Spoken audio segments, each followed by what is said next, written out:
Hello everyone, welcome back to my channel. I'm Bill.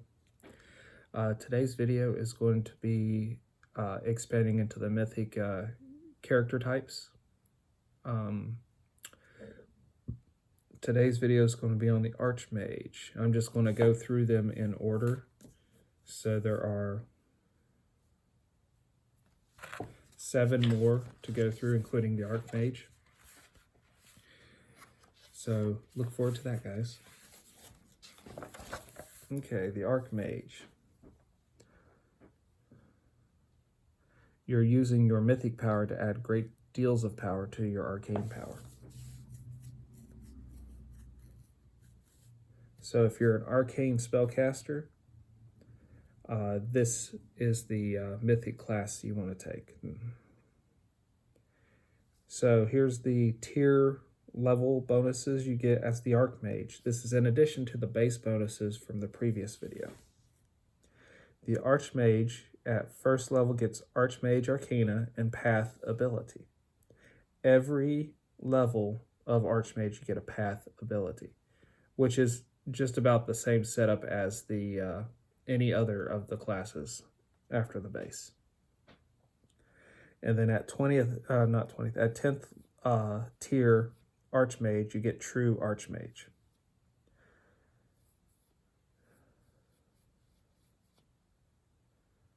So when you take your Archmage features,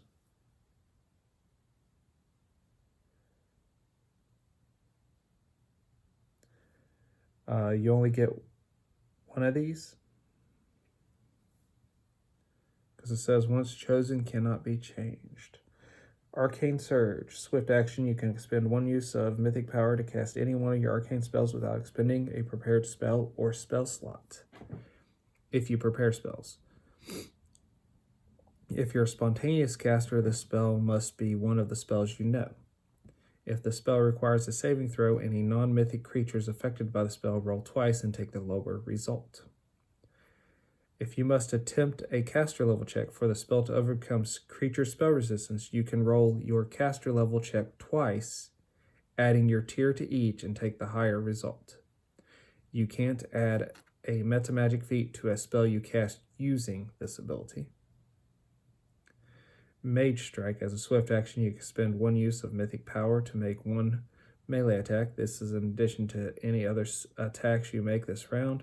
If you expend 1 arcane spell that you've prepared or arcane spell slot you have available, you gain a bonus on the attack roll, equal to double the spell or spell slot's level, and attacks deals an additional 2d6 points of energy damage, your choice of acid, cold, electric, or fire. I would add Sonic. Where Pathfinder veered away from using Sonic a whole lot, I would add that to the list, per level of the spell or slot expended. The normal damage for this attack bypasses all damage reduction, but the energy damage is still affected by resistances and immunities. Wild Arcana. As a swift action, you can expend 1 use of Mythic power to cast a spell, to cast any 1 arcane spell without expending a prepared spell or spell slot. The spell must be on one of your arcane classes spell list and must be of a level that you can cast with that arcane spellcasting class. You don't need to have the spell prepared, nor does it need to be on your list of spells known. When casting a spell in this way, you treat your caster level as 2 levels higher for the purpose of any effects depending on level. You can apply any meta magic feats you know to this spell, but its total adjusted level can't be greater than the highest level arcane spell you can cast in this way. If I was to pick one of these for my spellcasters, my arcane spellcasters, I would probably take Arcane Surge or Wild Arcana, and I'd lean more towards Arcane Surge myself, but Wild Arcana has a lot of uses there too. So at first level, your first tier, Path ability, and every tier thereafter you can select a new one. True Archmage at 10th tier. Whenever you cast an arcane spell that targets 1 or more non-mythic creatures, each of those creatures must roll any saving throw against the spell twice and take the lower result. You gain spell resistance equal to 15 plus your highest arcane caster level, but only against arcane spells. Once per round, when your spell resistance protects you from a spell cast by an enemy mythic creature, you regain 1 use of mythic power. Now that is awesome. But that's also the benefit of being maxed out as a mythic character. So first tier Archmage path abilities. Let's see how many tiers there are before we dive into that of the actual individual abilities. So there's 6th tier, 3rd tier, and 1st tier. 1st tier has the biggest list. So let's dive into that list. Abundant casting.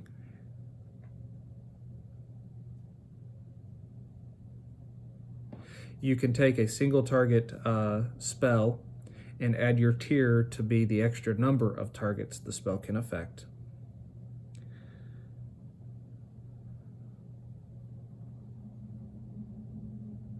Arcane Endurance. You can treat your level as 4 higher when determining the duration of your spells. Bloodline Intensity. That only benefits really the sorcerer, but it's cool that it's in here.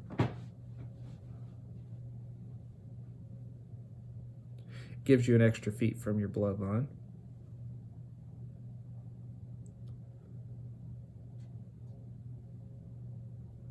And your bloodline spells become bonus spells per day. Competent Caster. If you get into a lot of combats and you lose a lot of spells from physical combats or distractions or whatever else is going on, say rain, high wind, Competent Caster makes it so you don't need to make concentration checks to cast your arcane spells. That would be very beneficial in that situation. Coupled Arcana.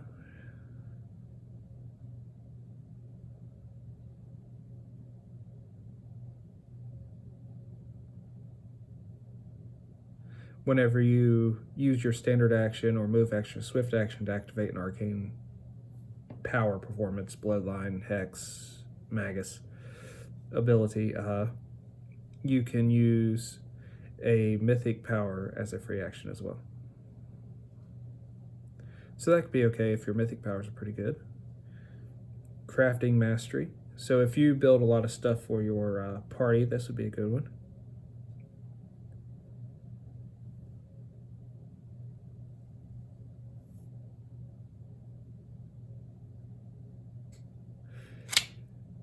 You can create anything without the item creation feats with the Crafting Mastery. But if you actually have the feat, you get to roll twice and take the higher result. And you can make twice as much progress on an item for the time spent. Deep Understanding. You can automatically identify arcane spells cast within 60 feet of you if it's on your spellcasting list, and if you're high enough level to cast it. So even sorcerers who would be limited, or bards who'd be limited to the spells that they could know and cast from, if it's on their list and they're high enough level to cast it, that would benefit them. When you attempt to identify a non-artifact magic item with Detect Magic, you automatically learn its properties and command words in the first round of the spell.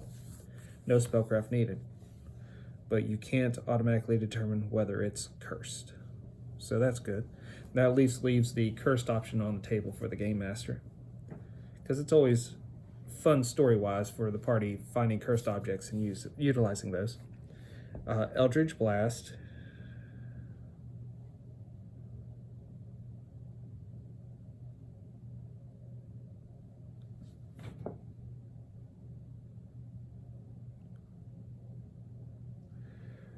No, Eldritch Breach. Sorry, not Blast. You are adept at breaching magical defenses and overcoming resistances to your magic. When attempting a caster level check to dispel an effect, overcoming spell resistance or otherwise determining whether your magic affects a target, such as a knock or neutralize poison, roll twice and take the higher result. Elemental Bond. You get connection to one of the elemental planes. When you cast a spell that matches the description of the plane,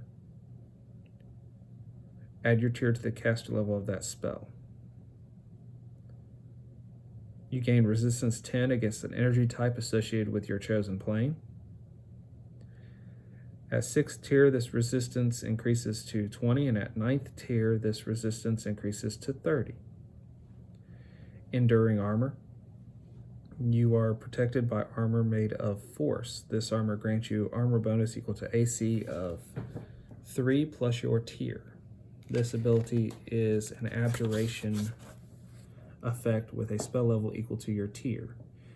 If this armor is dispelled or otherwise ended, you can reactivate it as a swift action. So that's good if you need AC as a mage, or if you're in combat enough to know that you need that AC a lot. Energy conversion. Whenever you cast an elemental spell, you can expend 1 use of mythic power to switch the energy type to a different one of the energy types. All other effects of the spell are normal. Enhanced magic items. You add half your tier to the caster level of potions, scrolls, and staves and wands you use.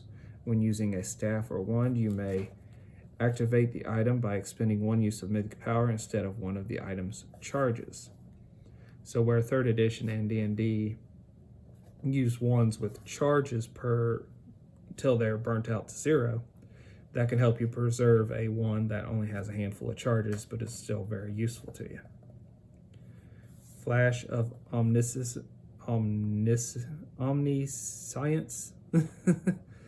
Weird word. Your ability to recall information is astounding. When you take 10 on any intelligence-based skill check, add your tier to the results. As a free action, you can expend 1 use of mythic power to ask 1 question as if using divination. The base chance for a correct answer is 75% plus your highest arcane caster level plus your tier, to a maximum of 100%. The answer doesn't come from a divine agent, but from your own native understanding thereof. The answer is never cryptic. If you don't get a correct answer, it's like failing a knowledge check, and you can't use this ability on this question again. Flexible counterspell. You can spend 1 use of mythic power to attempt a counterspell.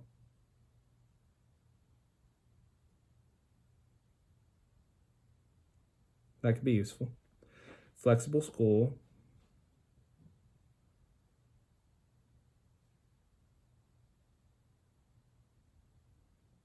So that can expand how many schools you have as a wizard. Greater familiar link.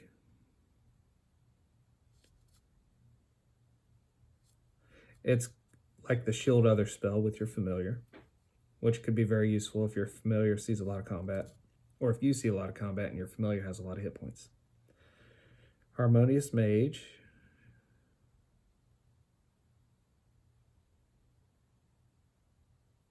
You can choose 2 opposing schools, and they're no longer opposing schools for you. Mythic Bloodline.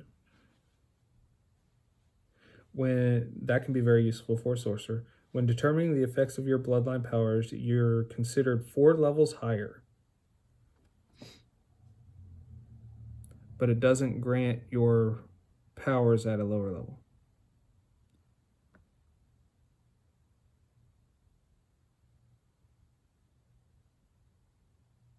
And it increases the amount of uses per day of your bloodline powers. Mythic Hexes. Self-explanatory there. Mythic School. Same thing as the Mythic Bloodline, except for wizards. Perfect Preparation.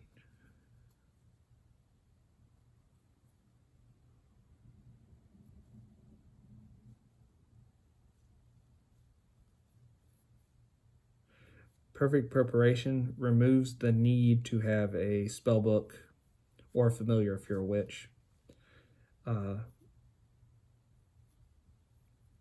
But I would keep it for flavor as a player not necessarily as a necessity if I took that one.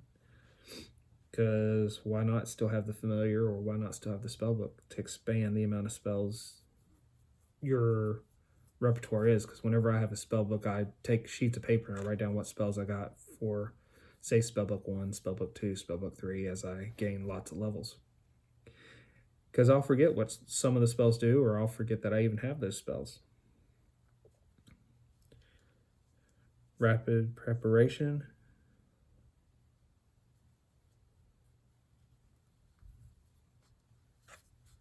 You can prepare spells in a open spell slot in 1 minute instead of the normal 15.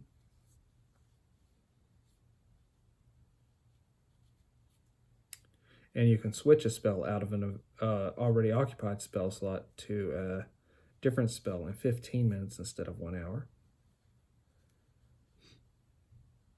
Resilient Arcana. Your spells and effects become more difficult to identify and dispel. Add your tier to the DC of any checks to identify your spells. Sensory Link. Allows you to see and hear through your familiar eyes. Ooh, you can speak through your familiar using any language you know, even if the familiar can't normally speak. Shifting Mastery. Whenever you cast an arcane polymorph spell, you can grant the target the ability to expend 1 minute of the spell's duration to assume another form allowed by the spell. Changing form in this way is a standard action. Speedy Summons. Allows you to cast in a standard action instead of 1 round. And if you expend a mythic power, it becomes a swift action.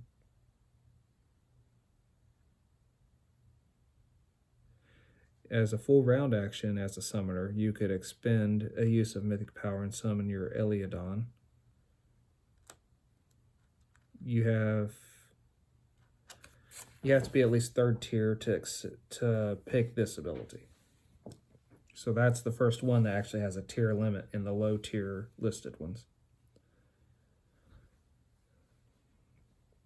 Spellbane Counterstrike.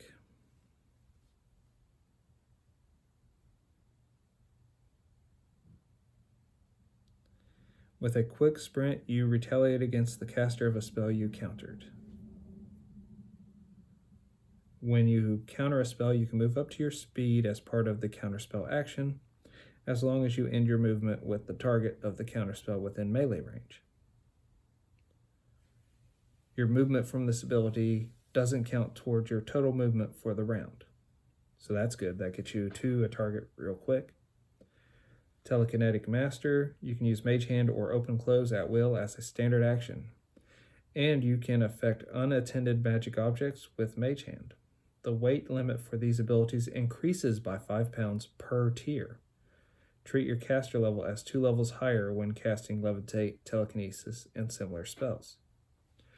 So if it's 5 pounds, Mage Hand is normally 5 pounds, so at tier 1 it's 10 pounds.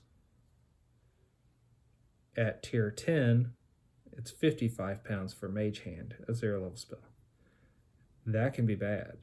That can be really bad in a very entertaining way. I pick up this 5-pound stone. You're climbing up this ladder. I drop this ladder from 100 feet up. This 55-pound stone is now going to deal a shit ton of damage to you as it falls down the ladder. Throw Spell. When casting a melee touch spell, you can expend 1 use of mythic power to throw that spell as a ranged touch attack.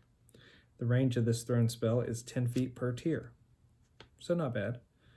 If the spell allows you to make multiple melee touch attacks, you may make any number of the attacks as melee touch attacks or throw the rest as you see fit. So you get the option to mix them however you need. Now we're into 3rd tier Archmage path abilities. So, Arcane Meta Mastery. As a swift action, you can expend 1 use of mythic power and pick one of the meta magic feats you know that increases the slot level of the spell by 0 or by 1 levels. For the next 10 rounds, you can apply this meta magic feat to any arcane spell you cast without increasing the spell slot used or casting time. You can also use this ability on an arcane spell you cast from a scroll, staff, or wand. You can only have one use of this ability active at a time. If you try to use it again at the same time the previous one ends.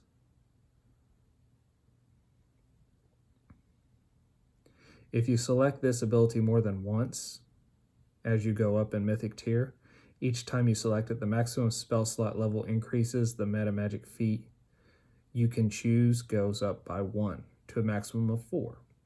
So you need this 4 times if you want to use the maximum meta magic feat without it occupying any spell levels. That I could see me taking a lot of as a wizard or a sorcerer.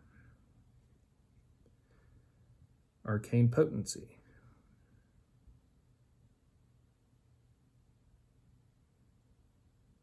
Gives you 4 extra first level spell slots for that class.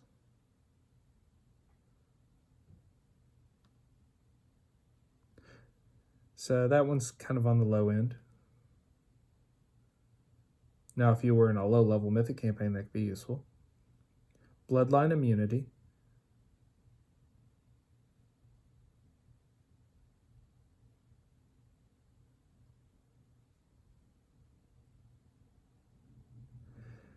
Makes you immune to spells on your Bloodline spell list.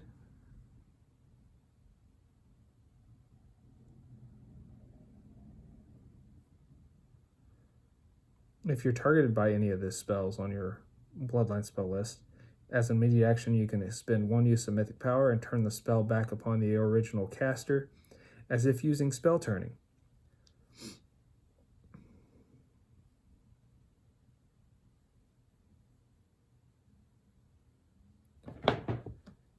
Component Freedom. Allows you to ignore one of the components to casting the spell. A focus material, a somatic focus, a verbal to cast the spell. So it allows you to ignore one. That can be useful. I'd take that at least once with all my spellcasters. A lot of the more potent spells, a lot of the more powerful spells require really expensive gems. And this would allow you to ignore the material cost. Because even eschew materials and whatnot does not exclude you from the cost of that item. But it limits you to material of 100 GP times your tiers. So you would have to gain a significant amount of tiers to ignore the focuses I was imagining. But it wouldn't take you forever in a game that you're consistently playing. Or in a game where the goal is to become 10th tier Mythic. Eldritch Flight. Gives you a bonus to fly checks equal to your tier.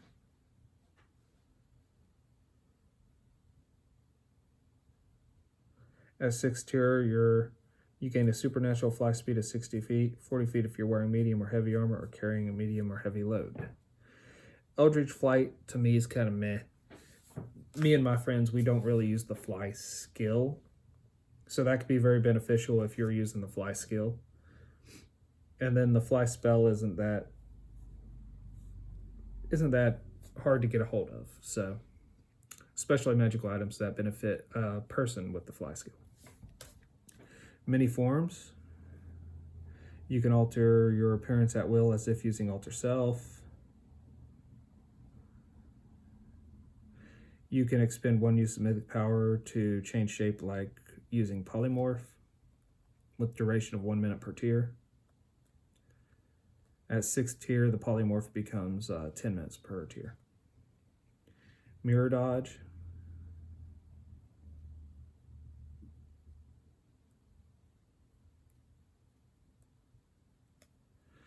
Mirror Dodge is cool. That's more like the ninja's disappearing smoke trick, or the multi-forms from Dragon Ball. When hit by a melee or range attack, you can expend 1 use of Mythic Power as an immediate action to replace yourself with an illusionary duplicate. Then teleport to any open square within 30 feet of your current position. You take no damage from this attack, which instead destroys your illusionary duplicate. Similar to Mirror Image. Using this ability requires a line of effect to the square into which you teleport. So you have to have an open spot to where you're going to go. Mythic Spell Power.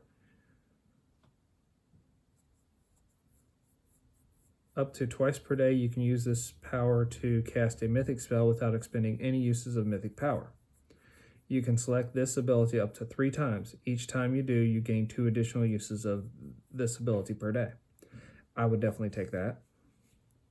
Reverse Scrying, that can be useful. And that's very self-explanatory. Spell Sieve. If you successfully counterspell an arcane spell that's on your list, and of any level you can cast, you can absorb the counterspell's power and use it for your own purpose. On your next turn, you can cast that spell as a spell-like ability using your arcane spellcaster level as the caster level. Tangible Illusion.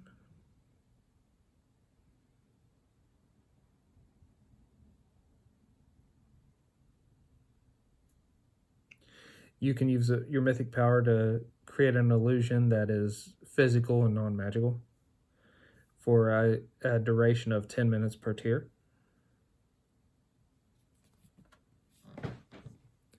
Now we're looking at 6th tier Archmage Path abilities. Then after that, that's the end of that list. So 6th tier Archmage Path abilities, Channel Power. You can channel raw arcane power into a spell. You can also expend 1 use of mythic power when casting an arcane spell to increase its damage by 50%. If the spell has a duration greater than 1 round, the duration doubles. Any save required by the spell take a -4 penalty, although for mythic creatures this penalty is reduced to -2. This spell ignores any spell resistance the targets have, although targets immune to the spell or to magic still retain that protection. Divine Knowledge. You can use arcane power to cast a small number of divine spells. Choose 3 first-level spells from the cleric spell list or 3 first-level spells from the druid spell list and add them spells to your spellbook. Or Familiar. For free. Cast those spells as if they were arcane spells of your class list. You can select this ability up to 3 times. Each time you select 3 new spells. I don't really like that one, especially by the time you get 6th tier abilities. Eldritch Reciprocation. You can choose to take extra damage from an arcane spell to replenish mythic power. When you're hit by or fail a saving throw against an arcane spell that deals hit point damage, as an immediate action you can choose to take damage as if the spell were affected by maximized spell feat. If the spell's damage can't be increased by the maximized spell feat or already under the effects of maximized spell feat, you instead take double damage from it. The spell's damage ignores your spell resistance, energy immunity, and other protections against damage. If you take 25 points of damage from the spell, you regain 1 use of mythic power. If you're using a lot of mythic power, I can see where that could be very useful. Sanctum. You gain access to your own personal extra-dimensional sanctum. By concentrating for 1 minute without interruption, you conjure the door to your own personal sanctum, similar to Mage's Magnificent Mansion, but with the following differences. The sanctum takes up a space equal to 6 20-foot cubes per tier, shapeable when you first create it as if it were a spell whose area or effect is shapeable. The sanctum is permanent and persistent, so you can store objects within the sanctum and retrieve them on future visits. The sanctum includes one unseen servant per tier. When you conjure the sanctum's door, you decide which creatures can see and use it. To all other creatures, it's invisible and impermeable. The door remains until you dismiss it as a standard action with unlimited range as long as you are in the same plane as the door. If you dismiss the door while you are outside the sanctum, all creatures other than your familiar are immediately shunted outside. Conjuring the door automatically dismisses any other active door. As a full round action, your familiar can enter or leave the sanctum from any square adjacent to you without using the conjured door. That can be very useful. That'd be like a mobile base for your group. Those are the Archmage path abilities. A lot of them seem useful to me, and it all depends on the theme or the style of mage you're playing. It also depends on how the game's going, because some of those I would take under certain circumstances, others I'd take because just they're that badass. So this is the Archmage. If you have any questions, any comments, put them down below. Until we meet again.